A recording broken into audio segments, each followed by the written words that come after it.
last week I had this it was just kind of hanging out of the box over there, and I wired up the breaker, the GFCI, you see I have dual mode breaker there, up there, over in here, and that is my relay bank to control my lights. That comes off right there. I had to do some changes because I had the hole drilled way up here and way up here, and this was all setting off all funky. So I got me a new box, put that all in there. I got the ESP32 right there that's gonna go get hooked up in here and get up in there. I think I'm gonna make another box like this to go above it. I hate to go up that high, but I really don't want anything in the way of the top here of either of these boxes. But I've got two of these boxes coming out here, 400 amp service, and I'm trying to do all this right. I need to have this thing inspected at some point this year. That's not going to pass, but it's okay. That's just for some server stuff I've got over there. I just haven't ran all my wiring in there behind the wall just yet.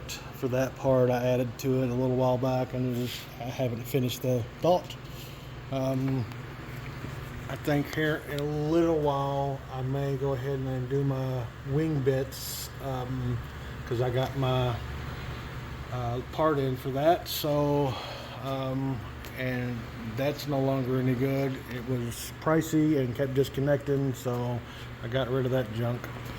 And yeah, these are not profitable at the moment, but they are running anyways, because whatever. Also need to do some work to my chia farm and do some upgrades there. That is a disaster, as you can see over in here.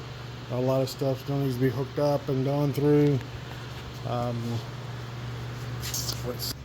So a while back, I had some heart issues, and it sidelined me for a little while, and now I'm back into the full swing of things. I got a full bill of health last week from cardiologist. So that's good. That's good news. But for now, I'm just going to keep pounding away at this garage and start adding more stuff to it. It's coming along. It's going to take a little while. This will probably be all year long of a project to frame all of that in there. Don't look at that wiring mess over there either. But I'm going to try to take my time and do all this stuff right now because I kind of have the time now to do it, or at least the not really the time, but the drive. So I'm going to see this thing through, and this is a new part of the project here, and I'm very excited about it. It's working so far, other than these temperature sensors, which are really kicking my ass, but whatever. I'll get to it when I get to it, and get that done and incorporate it into this. I've got the API working. I can access it through a website, like through a web page, but I can't get it to incorporate it into the app. And there's just one little piece in there somewhere, and I know there is, that I just gotta dot an I across a T or something, and then it'll all work. But anyways, I'm rambling, so I guess I'll just keep on flipping.